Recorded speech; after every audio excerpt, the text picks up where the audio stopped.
Feeding more than 260 primates every day requires a lot of produce and a lot of planning. Each species and group requires a different diet, and some, such as diabetic chimp Bart, have their own special regime. The 4 chimp groups alone consume more than 150 kilograms of food a week. The park's gardening team grow their own produce specifically for the primates. And there's an abundance of trees and plants that can also be harvested as fresh browse. Monkey World also benefits from donations from the public and the generosity of local farmers. Today, a landowner has given the team access to a field of maize to cut and harvest some of the crop. The chimps in particular love the fibrous stems and fresh corn cobs, and it's now on its way to Hananya's troop of 18. If we just fed them the exact same things every day, it'd just be so boring. I mean, I love spaghetti bolognese, but I'm sure if I just ate it every single day, I would be fed up of it, and it'd be the exact same with these guys. So we always try and offer them that variation, and then changing how we present it as well. So sometimes we'll throw in loads of whole food and make sure the grass is nice and long in the enclosure to hide it. And the next day we'll chop it up small, put it in little puzzle feeders for them. Food time's always a very exciting time for them. Although occasionally when you walk up to one of the towers here and you have a bucket of celery and they're excited and then you throw it in and then they just stare at you like, why have you done this to me? But they will still eat it. It's very important that they still have their greens. But yeah, they live to eat. Food is just, it's just the #1 priority for them a lot of the time. Most of Hananya's troop have been together for more than 20 years. In the past, they've been a bit of a dysfunctional family, but these days, although life isn't always harmonious, they're pretty settled. However, they're very much individuals with their own personalities and quirks. These traits often come to the fore at feeding times, and some are quite predictable. Patricia, for example, loves her food and enrichment opportunities. Although not a high-ranking chimp, she still grabs her fair share and more. For Trudy, food is the focus of life. She spends more time than anyone else foraging. Leader Hananya doesn't need to make the same effort. He knows he can get what he wants, when he wants, and eats on the move, rather than hoarding his food. Then there's Johnny. She's a formidable female and grabs as much as she can, because she can. Her position as one of the dominant females has been secure for a number of years, and she has a reputation for being uncompromising in her approach. In the wild, chimps can spend 1/3 of their day eating and foraging, travelling as they go. But finding food isn't an issue at the park, so the team need to come up with ideas to keep their charges busy. Today, they're boxing clever, having hoarded delivery packaging for the last few weeks in order to motivate Paco's bachelor group and encourage them to hunt for treats. We want to make their lives as interesting as possible. They are, at the end of the day, in captivity, it's nowhere near as stimulating as what their lives in the wild would be. So you're just constantly trying to engage them on more of an intellectual level, I guess. But yeah, sometimes it's just nice to let them just run riot. They like to break things. Now they've got an outlet for it for the day. The team have filled the boxes with a variety of healthy snacks. So inside the boxes we've scattered a mixture of different seeds, different nuts, a lot of different mixtures of dried fruit, which is great. It's nice and small little bits. So yeah, they're going to have to go fidgeting around in the boxes to find them, but probably when they grab the boxes and go up high, they're going to drop loads of it, so then they've got to climb back down to forage on the grass for it. Little bits and bobs like that are just great, and dried fruit isn't a huge part of their diet these days because it is so sugary, so we do like to use it as sparingly as we can, but we just want them to be happy, so, you know, doesn't matter how long it takes, as long as we've got silly, playful chimps at the end of the day, we feel like our job's been done. The boxes, of all different shapes and sizes, are distributed around the boys' large enclosure, giving everyone an opportunity to tackle them. Some snacks will be easy to find, while others have been hidden in tied-up old socks.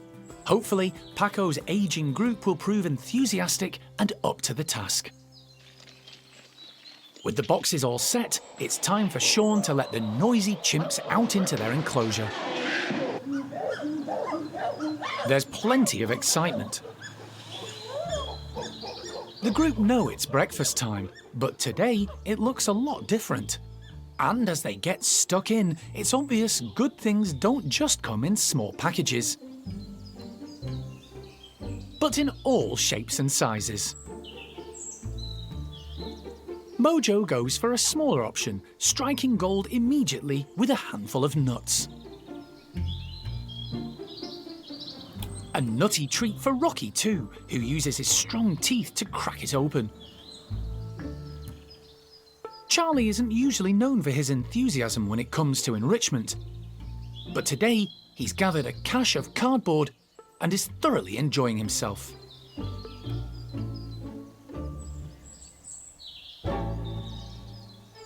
Low-ranker Kiko opts for a box nestling in a prickly gorse bush. Chimps in the wild spend most of their day foraging through the foliage. There's barely a sound as everyone tucks in. The park has received a large donation of avocados and plantains, both of which provide excellent health benefits. And the primate care staff have come up with an interesting way of presenting them. They've mashed them up and hidden the mixture in pine cones, then popped them in the freezer. We've frozen the pine cones to make it a little bit more difficult to get the food items out. If it's just avocado, orangutans are so clever and so used to all our enrichment activities that they're going to get that out really quickly. So if it's frozen, they've got to work a bit harder or be a bit more patient and sort of investigate the item a bit more. The care staff enjoy thinking up new ways to keep the primate residents occupied. Yay, it stayed. And offer up new challenges. We're quite restricted in what we can give these guys because they're very, very clever and they're very, very strong. Oshene likes to dismantle as many things as she can in the day, so we have to be a bit inventive about what we can do in a safe and enjoyable but enriching way for the orangutans. Along with the pine cones, the orangutans are having a main meal of chopped up squash. With everything set, the group of 6 are let out. Kyan is first. She's the youngest in the group, and the unusual objects in the enclosure make her cautious. She may not have seen pine cones before. But the rest of the group have no such worries. They immediately gather up as many pine cones as they can and quickly tuck in. The plantains and avocados haven't defrosted yet, so getting at their healthy food isn't straightforward. Bulu uses his teeth to prise the fronds apart to reach the frozen treat. Rika tries a different technique, inserting her long, slender fingers and opposable thumbs between the fronds and then licking the food off. Following the example of the others, Kyan overcomes her initial fears and gets stuck in too. The matriarch of the group, 27-year-old Oshene, shows the rest of them how it should be done. In a demonstration of just how clever orangutans can be, she uses a stick as a tool to extricate the frozen food. It earns her an audience. Kyan and Hujan, the 2 youngest in the group, are keen to watch and learn. The youngsters were gravitating towards Oshene, watching all her different techniques to get the stuff out of the pine cone. Oshene's been using a stick to try and prise the avocado out, so I think they're trying to learn from that and work out the best tactics to get the nice stuff. It doesn't take long for Kyan to grasp the concept. Look at the size of Bulu, he's got like 4. Bulu is definitely at an advantage today. He's now a teenager, heading quickly to adulthood, and has grown massively. It's going to become an issue for the group and the primate care staff in the future. Bulu Mata is growing up very quickly. He is getting bigger and bigger, and his behaviour is becoming far more like a teenage orangutan than a youngster. He's got his lovely Sumatran beard now. He's starting to bulk out. So at some point, Bulu is going to outgrow the nursery. We don't know exactly when, but it would be wise to start thinking about his future now, so we've got a plan in place when we need it. One thing's for sure, Today, Bulu isn't going to share his pine cones with anyone, even a very persistent Mimi, who has a habit of helping herself. She'll just have to try and purloin one from someone a bit smaller, like Kyan. No chance with Rika, who knows how to avoid sneaky thieves. She heads off to eat her treat in the quiet of the tunnel system.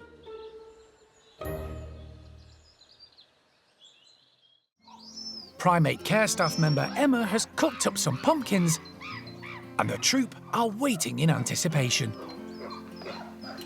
So these guys are getting a little bit excited and a little bit noisy because we are about to give them a nice feed of fresh cooked pumpkin, and they've got a little bit of onion in there as well. The pumpkin was amazingly donated to us, so it's a nice treat for them. It's something they don't get very often, and the fact that we can have it cooked means that they can have it nice and warm as well, so when they've got a frosty morning like today, it can just help them out, warm them up a little bit and make them feel a little bit good. There's plenty to go around.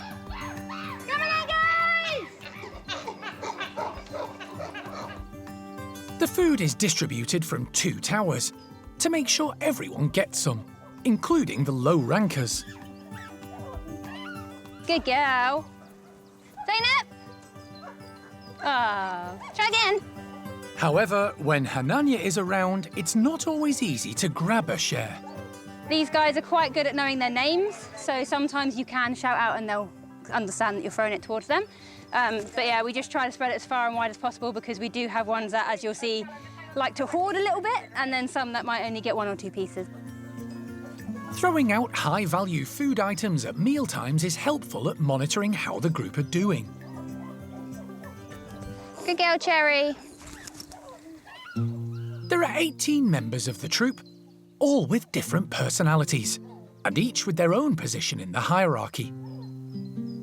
It's led by Hananya, the dominant male, who's grown into his role over the years. He's ably backed up by other males like Simon. The dominant female is Johnny, a big, strong individual who's not afraid to throw her weight around to get what she wants, especially at mealtimes. Some of the lower rankers must wait their turn when it comes to food. Today, Zainab has missed out on the pumpkin, but she's gathered plenty of raw onion instead. Canny Patricia sits somewhere in the middle of the hierarchy, and yet still manages to grab whatever food she wants. She's a savvy chimp who always has a plan at mealtimes. Evelyn approaches Hananya in the hope he'll give up a little piece of pumpkin. She's out of luck, but his best and oldest friend Shamak is looked on more favourably. The pair were rescued together from Israel in 1996. They were smuggled from the wild for the illegal pet trade and have been extremely close ever since. Fortune also smiles on Hananya's daughter Thelma when it comes to mealtimes. Her position means very few will try to steal from her. Emma has tried her best to make sure everyone has something to eat. So we'll find that any low rankers that didn't get very much of the pumpkin should hopefully get a decent amount of the onion, so they'll still get a decent bit of feed. We try to give them 2 different feeds at once because they can be quite picky, and if it is a really nice high-value feed, the bigger ones are going to try and hoard it. Hananya's chimp troop is the largest of the 4 at Monkey World. And like all chimp groups, there are occasional squabbles. It can be high tension at points, but they tend to get through it really well. And I've heard it said before that 50% of chimp life is fighting and the other half is making up. And it's very, very accurate with these guys. So half the time they're squabbling with each other and the other half of the time they're kissing, making up, grooming, cuddling. So it's a nice sort of natural system for them to go through. And the fact that their hierarchy can change is quite nice and natural for them as well. With breakfast done, time for some to burn it off. And for others, like Thelma, to just relax and enjoy the sunshine.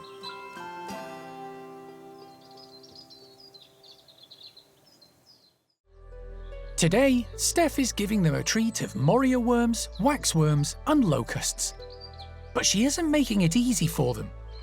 She's putting the insects in cardboard tubes, covering them with straw and suspending the whole lot in a box. The marmosets will have to work for their food.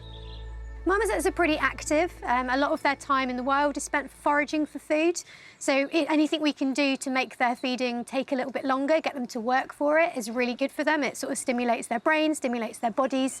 This is hopefully going to get them hanging down, reaching in, trying to grab the insects out of the tubes. So anything like this that helps them keep them fit and healthy and active is a really, really good thing. Everything is set and Steph opens up. Okay, and have a look. Mum Ruby is first out and quickly heads over to the feeder to investigate. She's the heftiest of the family, extremely confident and definitely in charge. And so far, the only one to have spotted the tasty treat.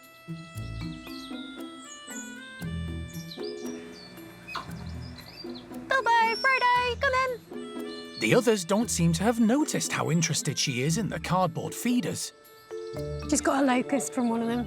Despite Ruby's success and Steph's encouragement, there's no response from the others. Come on, guys. Come and see, come and see. Ruby makes the most of it. Ruby's having a great time. In the wild, marmosets often forage out of sight of their group. They have a complex series of calls to alert each other to danger and find one another. Studies show they often let their group know if they find a good food source. But Ruby's taking the opposite approach. She's being very quiet, keeping the treats a secret. They're all just sort of sat in the window looking at me like, what? The four youngsters and Dad Oscar have chosen to stay in the house or the other outdoor enclosure, while Ruby systematically works her way through the tubes. She's having a wonderful time. It's not quite what Steph was expecting, but the tube feeders have given one marmoset a bit of a workout at least, and encouraged natural foraging behaviour.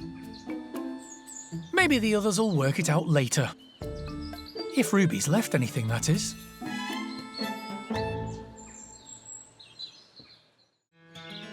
Chippy's troop now live at the top woolly house, and today they're getting an autumnal surprise.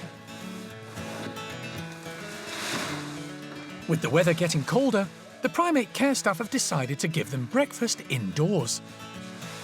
They've collected bags and bags of autumn leaf fall from around the park and are spreading a thick carpet of leaves around the playroom. Hidden amongst it, today's breakfast. We have put a scatter of nuts in them, so they've had some almonds and some walnuts. And the idea is that when we let these guys in here, they're going to go crazy. They're going to go foraging for all of the nuts. The leaves are a really good sensory enrichment for them as well. Along with the selection of nuts, Molly is also providing medlar fruit, something they rarely have. With new things, they get really excited, particularly if it's fruit, because it's going to smell really tasty. And I'm sure as soon as one of them bites into them, they will set off the entire group with lots of trilling, which is a happy noise they make. And this will communicate with the group that it's really tasty and that they need to eat all of them if they find them. With natural bugs also hiding amongst the leaves, it promises to be an exciting mealtime.